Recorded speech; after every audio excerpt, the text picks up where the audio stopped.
సరే, ప్రపంచంలోనే అతిపెద్ద ప్రజాస్వామ్య పండుగ మన భారత ఎన్నికల వ్యవస్థ ఎలా పనిచేస్తుందో ఈ ఎక్స్ప్లెయినర్లో ఫటాఫట్ చూసేద్దాం రండి. అసలు ఎన్నికలంటే ఏంటి? జస్ట్ ఒక ప్రాసెస్ అనుకుంటున్నారా? కానే కాదు. ఇది రాజకీయ నాయకులు రాసే ఒక పెద్ద పబ్లిక్ ఎగ్జామ్. ఉదాహరణకు 1987లో హర్యానాలో దేవీలాల్ గారు రైతుల రుణమాఫీ హామీ ఇస్తే జనాలు ఆయనకు బ్రహ్మరథం పట్టి ఎగ్జామ్లో ఫస్ట్ క్లాస్లో పాస్ చేశారు. అయితే ఇంత పెద్ద ఎగ్జామ్ని ఎలా కండక్ట్ చేస్తారు? సింపుల్. ముందుగా దేశం మొత్తాన్ని చిన్న చిన్న ఎలక్షన్ బరిలుగా అంటే నియోజకవర్గాలుగా విభజిస్తారు. చూసారుగా, మన దేశంలో ఏకంగా 543 లోక్సభ నియోజకవర్గాలున్నాయి. ప్రతి ఏరియా నుంచి ఒక్కరు మాత్రమే లీడర్గా ఎలక్ట్ అవుతారన్నమాట. ఇక్కడ ఒక మంచి విషయం ఏంటంటే వెనుకబడిన వర్గాలకు కూడా చట్టసభల్లో ఖచ్చితమైన చోటు దక్కేలా కొన్ని సీట్లను రాజ్యాంగం ప్రత్యేకంగా రిజర్వ్ చేసింది. సరే, మరి ఆ లీడర్లకు మార్కులు వేసేది ఎవరు? కులం, మతం తేడా లేకుండా 18 ఏళ్లు నిండిన ప్రతి ఒక్కరికీ ఆ పవర్ ఉంటుంది. అయితే ఓటర్ల లిస్టు పక్కాగా ఉండాలి కదా. అందుకే ఎప్పటికప్పుడు కొత్తవారిని చేరుస్తూ పాతవారిని తీసేస్తూ ప్రభుత్వం దీన్ని అప్డేట్ చేస్తుంటుంది.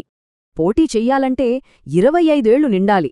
అంతేకాదు, పారదర్శకత కోసం వాళ్ల ఆస్తులు, ఏమైనా క్రిమినల్ రికార్డ్స్ ఉంటే వాటిని పబ్లిక్గా డిక్లేర్ చెయ్యాల్సిందే. నామినేషన్ వేయడం దగ్గర్నుంచి ప్రచారం, పోలింగ్, ఆపై ఓట్ల లెక్కింపు వరకు ఇదంతా ఒక ఖచ్చితమైన సిస్టమ్ ప్రకారం చాలా పర్ఫెక్ట్గా జరుగుతుంది. ప్రచారంలో పిచ్చి ఖర్చులు, అవినీతి చేయకుండా అందరికీ ఒకే రూలుండేలా ఎలక్షన్ కమిషన్ కఠినమైన కోడ్ ఆఫ్ కండక్ట్ అమలు చేస్తోంది. పోలింగ్ రోజున ఈవీఎం యంత్రాలు మన ఓటును రికార్డ్ చేస్తాయి. వీవీప్యాట్ స్లిప్ ద్వారా మనం ఎవరికి ఓటేశామో 7 సెకండ్ల పాటు చూసుకోవచ్చు. అక్షరాల 3500 కోట్లు 2014 ఎలక్షన్స్ కోసమైన ఖర్చు ఇది. వినడానికి చాలా పెద్ద అమౌంట్లాగా అనిపిస్తోంది కదూ.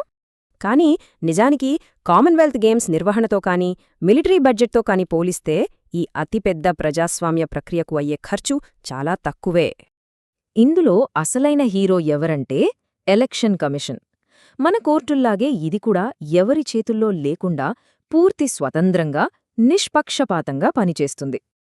వీళ్లకు ఎంత పవర్ ఉంటుందంటే రూల్స్ బ్రేక్ చేస్తే ప్రభుత్వ అధికారులను బదిలీ చేయొచ్చు, అక్రమాలు జరిగితే ఏకంగా రీపోలింగ్ కూడా పెట్టించేయొచ్చు. యూకే లాంటి పెద్ద దేశాల్లోనే ఓటింగ్ శాతం పడిపోతుంటే మన దేశంలో మాత్రం ఓటర్ల భాగస్వామ్యం ఏళ్ల తరబడి చాలా స్ట్రాంగ్గా, స్టేబుల్గా ఉంది.